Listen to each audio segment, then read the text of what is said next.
इस वीडियो को देखने के बाद आप कभी भी आईपीओ में इन्वेस्ट नहीं करेंगे। Welcome to clean easy charts.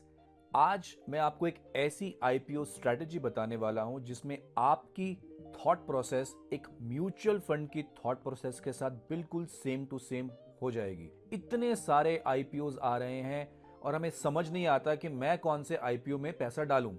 मैं सिर्फ ये देखता हूं कि मेरे किस दोस्त ने किस आईपीओ में पैसा डाला है, या मुझे टीवी पता चलता है कि कौन से म्यूचुअल फंड में इस आईपीओ में पैसा डाला, और वो मेरा डिसाइडिंग फैक्टर होता है किसी आईपीओ में पैसा डालने का। और उसके बाद मैं भगवान से प्रे करता हूं कि मेरा आईपीओ लग जाए, और जैसे ही स्टॉक लिस्ट होता है मैं उसको बेच देता हूं। ये आपकी ही नहीं, मेरी भी और बहुत सारे लोगों की यही स्ट्रैटेजी है, और आज मैं आपको ये प्रूव करूंगा कि ये स्ट्रैटेजी बिल्कुल गलत है। आइए देखते हैं कि एक आईपीओ की जर्नी क्या होती है और एक आईपीओ स्ट्रैटेजी क्या है। आईपीओ में तीन तरह की स्टेजेस होती हैं, अगर आप ध्यान से देखेंगे। एक होती है आईपीओ एडवांस फेज। इसमें आईपीओ में एक स्टॉक लिस्ट होता है, बहुत तेजी के साथ ऊपर जाता है, और उसके बाद वहां पे उसे लोग बेचना शुरू हो जाते हैं और वहां से स्टॉक नीचे गिरना शुरू होता है। और ये फेज होता है इंस्टीट्यूशनल ड्यू डिलिजेंस का फेज, जिसमें बड़े बड़े म्यूचुअल फंड्स, एचएनआईज इस स्टॉक की परफॉर्मेंस को देखना शुरू करते हैं। और ये institutional due diligence phase almost 3 से 6 महीने या 9 महीने जा सकता है। आप देखेंगे ध्यान से, मैंने यहाँ पे एक रेड मार्क करा है, इसे बोलते हैं रेजिस्टेंस जोन, बिकॉज यहाँ पे स्टॉक का प्राइस ऊपर आता है और वापस नीचे चला जाता है, ऊपर आता है और नीचे आता है। लेकिन एक बार जब ये रेजिस्टेंस का तोड़ देता है ये स्टॉक का प्राइस, तो ये सीधा ऊपर निकलना शुरू हो जाता है, बिकॉज यहाँ पे बड़े बड़े इन्वेस्टर्स इस स्टॉक को बाय करना शुरू होते हैं। और ये वो टाइम है जब हमें इस स्टॉक में घुसना होता है और एक लंबी रैली के लिए रेडी रहना होता है। अब आपके लिए मैं एग्जांपल्स देता हूं कि ये आईपीओ फेज कैसे दिखता है और प्रैक्टिकली कैसे अप्लाई करना चाहिए। आइए सबसे पहले एग्जांपल लेते हैं इक्जिको का।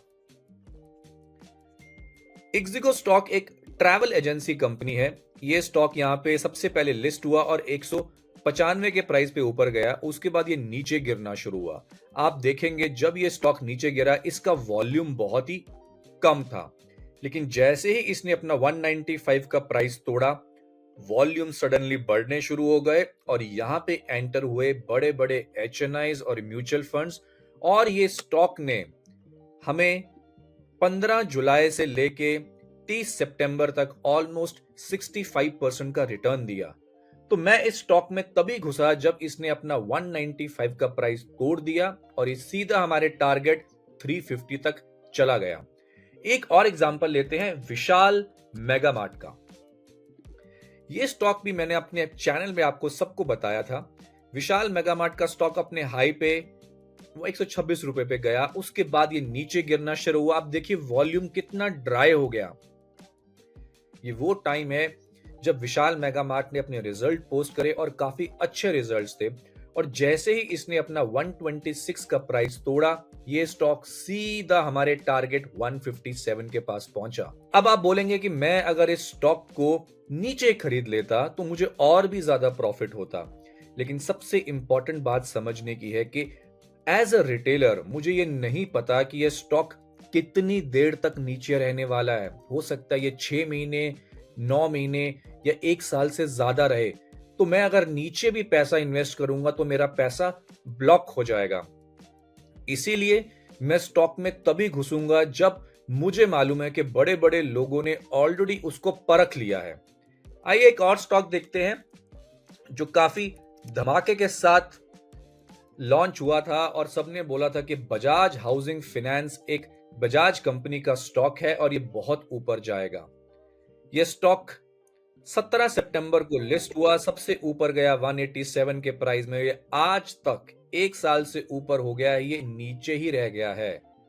तो अगर इस स्टॉक को मैं यहां पे खरीद लेता तो मेरा 1 साल तक पैसा ब्लॉक रहता। मैं इस स्टॉक को तभी खरीदूंगा जब ये 190 के प्राइस को तोड़ के निकलेगा।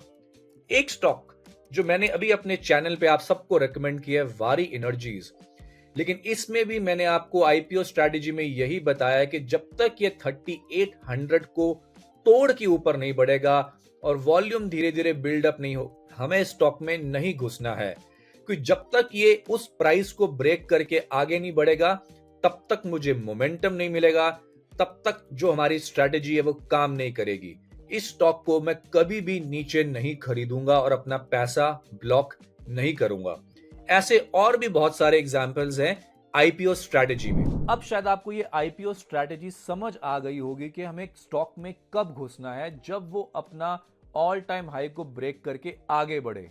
मैं अब से कभी भी आईपीओ में पैसा नहीं डालता, बिकॉज मुझे पता है कि स्टॉक में तब घुसना है जब बड़े बड़े एचएनआईज, म्यूचुअल फंड्स उस स्टॉक में घुसना शुरू करें, और ये वो राइट टाइम होता है, क्योंकि उस समय हमारी थॉट प्रोसेस और एक म्यूचुअल फंड की थॉट प्रोसेस एकदम सेम होती है। आप मुझे बताइए आपको ये स्ट्रैटेजी कैसे लगी, और कोई और इनपुट्स हो तो हमें जरूर बताएं अपने नेक्स्ट वीडियोस के लिए। Keep following clean easy charts.